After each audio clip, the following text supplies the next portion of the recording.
you like bags? Well, if you're anything like me, then yes, of course you do. And in this episode, we'll be talking about them. I'll also take some of your questions. We'll look at camera sounds. Yes, really, camera sounds. We'll have a quick rant about sharpness in street photography and plenty more. But we won't be talking about weddings or landscapes.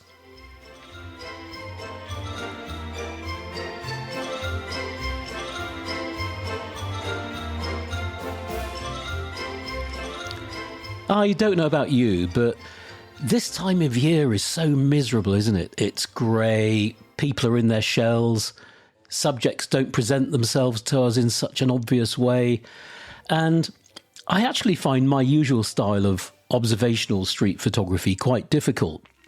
And so my mind turns to a more documentary style, as stories often don't quite depend so much on the weather. Or maybe I'll adopt a style that doesn't involve people quite so much. I was running a workshop a week or so ago in the City of London, the Square Mile, the financial district. Everyone was wearing dark clothes, their heads were down, hoods up, looking pretty miserable. Everything was grey, and it was really quite tough shooting conditions. And this got me thinking. I think one solution may be to look for colour amid the greyness, which is fine, although I couldn't do it on this particular day as I was running a black and white workshop. But it's actually not a bad idea if you're faced with similar shooting conditions, as we often are here in the UK. So try to pick out colour, maybe something a little abstract. Think about more an aesthetic than a moment. Just a thought. Right, let's talk bags. Looking around me in my loft now, what can I see? I can see 3 Domke bags, 1 Billingham, 2 Lowepro, 1 Wondered, 1 Wotancraft, 1 Owner bag, 2 unbranded man bags, and I've probably got more that are hidden underneath that bag mountain. So let's talk bags. I don't know about you, but I've been on a lifelong quest to find the right bag for street photography. And I'm still on it. Of course I am. Does the right bag exist? I don't know, you tell me. Anyway, let's look at some specifics. And we couldn't really be having this conversation without talking about a Billingham. So I've got a Billingham. I've no idea what model it is. It's quite an old one, but it's lovely. It's beautifully made. It's stylish. That's on the plus side. On the downside, it's quite expensive. It's certainly not comfortable to wear. It screams camera, or it screams expensive camera gear. Weatherproofing, I'm not convinced that it's all that weatherproof. Doesn't really have much in the way of zippered pockets. So I don't use this much more. Now, I've got 3 Domke bags, and the one that I really like is, I think it's called the 701 Satchel. And I got this from those lovely people at Tiffin, who are the distributors for these bags. Now, this has a really slim profile, just enough space, plenty of zippered compartments, and it doesn't scream expensive gear. So I quite like this. My other bag that gets quite a bit of use is an oldish Lowepro sling bag. I think it's called a passport sling. And this is by far the most comfortable bag I've ever had. Now, the only negative for me is that there's no compartment for an iPad, which on some days, workshop days for example, it can be an issue for me. So what do I look for in a bag? And, bear in mind, I do this as a professional, and it's my day job, as it were. So a bag is really important to me. So what am I looking for? First of all, comfort. Bear in mind it's going to be around my neck for extended periods. So it has to be really comfy. And then the capacity, of course, has to be right. Not too big, not too small. Just enough for usually 1 camera, 1 lens, maybe a little video recorder like a DJI Osmo or something, and a microphone, and a few other bits and pieces. I need my bag to be reasonably waterproof. I like plenty of zippered pockets to keep the small bits secure. And I'm keen for it not to look too much like a camera bag, which is one of the reasons I tend to avoid Billinghams. Now, I've heard of a couple of stories recently from street snappers in London who have been targeted for their Billingham bag. So it looks like thieves now know what these bags are and what's inside them. So with all those requirements in mind, I'm starting to build a picture of the ideal bag. And I think my favourite bag for the last couple of years has been the Wotancraft Pilot, which has been my regular go-to bag for the last couple of years, I think. And I think that this is as near perfect as I've got with a bag so far. Now, it's light, it's comfortable, it has lots of capacity, it's fairly weatherproof, and it's quite low profile.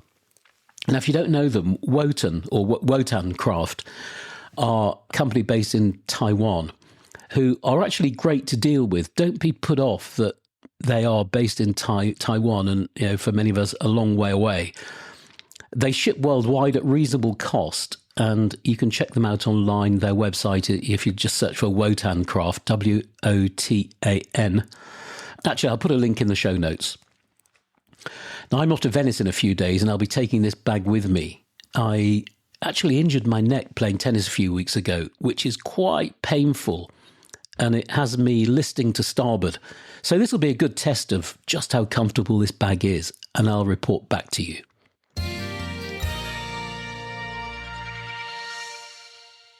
Right, that's enough about gear for one day. Well, almost enough. Let's go to our first question. Take it away, Sean. Hi, Brian. This is Sean. I'm in Toronto, and my question for the podcast is, what do you think is the most important piece of non-photographic gear? So no cameras, lenses, camera bags, accessories, anything not photography specific. Anyways, thank you. You can find me on Instagram, createsean_street, CREATSEAN_street. Thanks for this. Looking forward to the podcast. Well, that's an interesting one, Sean. For me, it's a notebook, without question, and a pen, of course. I'm always writing stuff down, and I'm one of those people who just can't stop having ideas. Ideas for projects. Yeah, that more than anything. Ideas about locations, ideas for YouTube videos, ideas for this podcast. I might suddenly remember a film I need to watch, or a piece of music I need to listen to, or a book I need to buy.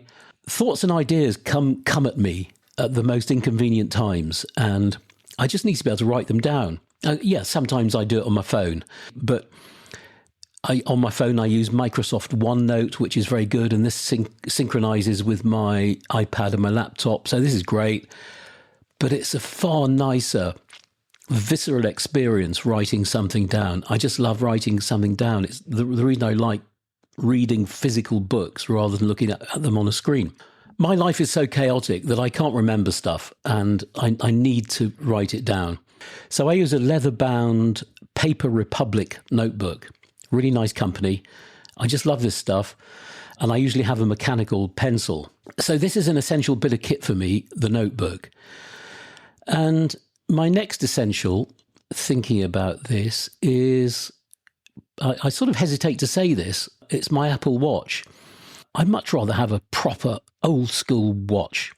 But this Apple Watch I just like it because I'm a bit OCD about stuff like steps walked, miles, calories, and all this stuff. These watches just do all kinds of amazing stuff. But what I do turn off the notifications when I'm out shooting because I find it a hell of a distraction.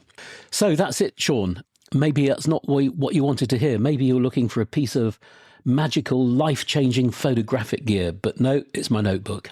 And my next question is from the great city of Sheffield. You'll notice that I said that phrase, the city of Sheffield, very slowly. It always makes me giggle because I once knew a guy with a boat called the City of Sheffield. And I always had one of those stupid mental blocks whenever I mentioned the name. No matter how hard I concentrated, I could only ever call this boat the Shitty of Sheffield. Anyway, let's hear it from David. Hi, Brian. This is David from Derbyshire. I joined one of your workshops in Sheffield in early 2019 where I caught the bug for street photography. I go back there quite regularly, but on my recent trip on Saturday, the 3rd of January, everything seemed to be against me. There were hardly any people about. The temperature was below freezing. There was no dampness to cause any interesting reflections. So what should I have photographed? I'd be really interested to hear your views. Thank you. Oh, great question, David. And I'm sure that's one that resonates with most of us, maybe all of us, if we're being honest, from time to time. Welcome to my world. But seriously, it's a problem. I know it is. Let me preface this by explaining how I work. If I were to walk out into Sheffield, or anywhere for that matter, tomorrow, hoping to find some great, interesting scenes to shoot, as we do, I wouldn't be surprised if I went home disappointed. Okay? That's normal. In some ways, I think street photography is actually getting more difficult. People seem to be more aware of people with cameras, and I think public levels of anxiety around all sorts of things are on the up. That's just how life's becoming, I'm afraid. However, I can stack the odds in my favour if I know what I'm looking for even before I leave home. And this means using projects. Now, you knew I was going to say that, didn't you? I couldn't work without them. So I think the best way forward for David and anyone else in a similar position is to think of a couple of projects. Now, I've made an extensive video on this, which you'll find on my YouTube channel. Just search for Street Snappers. And there's a chapter about it in my street photography manifesto book. And I'll put a link to download the ebook in the show notes. But projects is the way to go. And a project or two or three will give you the direction, the focus, the sense of purpose, and all the motivation you need to do something productive, something which leads to something, a body of work. Now, I know in street photography there's always a case for walking around randomly, hoping to find stuff, and it can be quite nice, quite therapeutic, but it ain't very productive. And I think you'll find that those of us who shoot projects just tend to find more material to shoot, even on a grey, horrible day in the city of Sheffield. If you have a question for the show, I'd love to hear it. All you need to do is grab your phone and record a short voice clip saying your name, where you're from, and the question, followed by your Instagram handle if you'd like a mention. Right, listen to this, and I hope my microphone does this justice.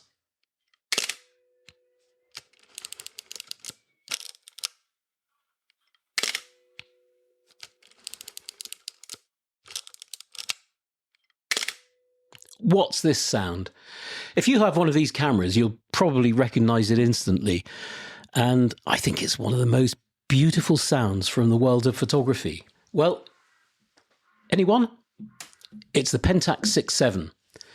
This is a truly beautiful camera, and don't you just love that noise? If you don't know the Pentax 6.7, do have a look at them. You can pick them up very reasonably on eBay. I have to say that this is probably one of my favourite cameras, and I've actually got a couple of them. I probably need to sell one, actually. These are real workhorses. They just go on forever. Now, I know they're not exactly cheap to run. The cost of buying and developing 120 film has got a bit expensive, and you only get 10 shots on a roll. So you don't want to be taking too many mistakes with this, but it's an absolute joy to use, and the image quality from those huge 6x7 negs is something else. In fact, at some point, I'll do a slot in a future episode about 10 cameras you should buy before you die, and this will certainly be one of them. So what am I saying here? I guess I'm recommending this camera to you, especially if you fancy trying medium format film. And the real downside to this camera, apart from the cost of film, is the bulk and weight. This is not a small or light camera. Now, my go-to lens for this camera is the 55mm f3.5, which equates to 28mm on a 35mm camera. So If I'm doing portraits, I've got a 105 f2.4, which is a stellar lens, and that equates to 52mm at f1.2 on a 35mm camera. But going back to this wide-angle lens, this 28 equivalent, which I've got in my hand right now, I bought this only a few weeks ago from a Japanese seller on eBay. And I just want to make the point here, this is something I've never done before, and I've always been a bit cautious about buying from Japan on eBay. But this lens is, they described it as mint, and it is absolutely mint. And it cost about half the price of what one would have cost in the UK. And, okay, I had to pay a bit of duty on delivery, which scared me a bit. But it was actually very little, and I'd certainly recommend buying from some of these Japanese sellers on eBay. Just a great experience. Now, I had thought about taking this kit to Venice with me next week, but if Ryanair, in their wisdom, decided to put my bag on the scales, I'd be well and truly done for. Okay, so what else have I got for you today? Oh, yes, I wanted to mention Bruno's, or Bar Bruno to be more accurate, which I visited a few weeks ago. I will occasionally point you towards a great place for a pit stop when you're out and about on the streets. And a lot of these will be in London, but I will pick other places in the world. I know that lots of you shoot in Soho, and if you want the best bacon butty in the West End, you need to go to Bruno's, which is on the corner of Wardour Street and Peter Street, right in the middle of Soho. It's a proper old-school Italian cafe, which does, as I say, a great bacon butty, a very decent Italian coffee, and it's just a wonderful place. The service is nice. They've got a few tables outside, so if it's a nice day, you can sit outside and watch the world go by. But for breakfast, it's great. Not that I'm indulging in any of this stuff at the moment, of course, because I'm on a diet. Right, let's move on. The hand grenade slot. In other words, my little cathartic rant. I've got in my hand an ex-army hand grenade with the pin intact, and I'm going to lob it, metaphorically, into the issue of sharpness, and particularly the belief that sharpness is everything, the holy grail. Well, let me tell you it isn't. I meet so many people who are just so obsessive about sharpness, and makes me just a little bit sad. And when I think about this, Cartier-Bresson comes to mind when he said, sharpness is a bourgeois concept. I don't think he was saying here that sharpness doesn't matter. He was, I think, suggesting that obsessing over sharpness misses the point. Think about it. Bourgeois in this context means safe, comfortable, respectable. And when Henri Cartier-Bresson said bourgeois, he meant a mindset that values polish or control or technical perfection over content. I hate that word, but it works here. I think that to him, sharpness was quite a status indicator. Look how good my lens is. It was a way that people would prove competence, but not vision. Sharpness is something you could buy rather than see. So putting it another way, sharpness was easy. Seeing isn't. And I really like this. But there's a wider point about sharpness. Life isn't sharp.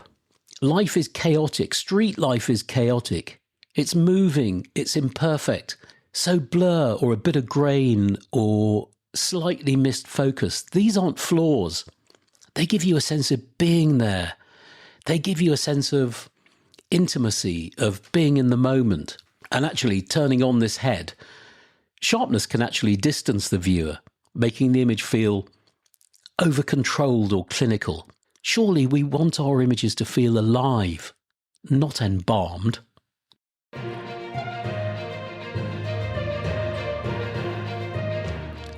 Now for some news from the world of street photography. First of all, an upcoming exhibition that you will probably want to be aware of, and this is by Martin Parr, and it's called, or the late Martin Parr, and it's called A Fair Day. Now, Martin was always a good friend of the Photographers Gallery in London, and I'm very pleased to announce that the gallery will be showcasing Martin's early work that he shot in Ireland. The exhibition runs at the Photographers Gallery, obviously in Soho in London, from the 9th of February to the 19th of April, and it's called A Fair Day, Photographs from the West of Ireland. And it presents Martin's black and white pictures that he made in rural Ireland in the early 1980s. This was Martin's last major project in black and white, and in my view, it's probably his best. He felt this body of work hadn't really been shown as widely as some of his later projects. And it spoke to contemporary debates about community, social change, and the collision of tradition and modern life. Totally unmissable. The Lens Culture Street Photography Awards 2025 winners and finalists have just been announced. There was work from 23 countries. It's worth checking this out, by the way. Have a look. You'll find it online. It's always a good indicator of where visual storytelling in street photography is heading and what the trends are. As I say, it's worth a look, but I don't know. I'm not convinced by this stuff. I think a lot of the Lens Culture stuff we see is starting to look a little bit contrived. But hey-ho. In book news, I rather like the look of a recent book by Mark Cohen, who I really rate, by the way. He doesn't get much airtime, but Mark Cohen is really one of the greats. And this new book, which is called Tall Socks, interesting title, features previously unseen 1970s New York street photography, which is in Cohen's gritty, in-your-face style. He's similar but different to Bruce Gilden. Check it out, Tall Socks, Mark Cohen. Upcoming festivals, the one that comes to mind is in early May Bank Holiday weekend, and it's the Dublin Street Photography Festival, with its usually great show of exhibitions, talks, competitions, workshops. There are some iconic names, as always, Merrill Meisler, Phil Penman, lots more. Oh, and by the way, if you fancy a street photography workshop in Dublin, I'm running a 1-day and a 2-day workshop in early October, and there are only a few places left. You can book on streetsnappers.com. The link will be in the show notes. Finally, some news about YouTube, and it's my news, of course, in that I've just published a new video entitled Starting Street Photography. Now, this isn't for experienced street photography. It's for people who are just getting into it and need a bit of a leg up. And it's the first of a 2-part guide for newbies.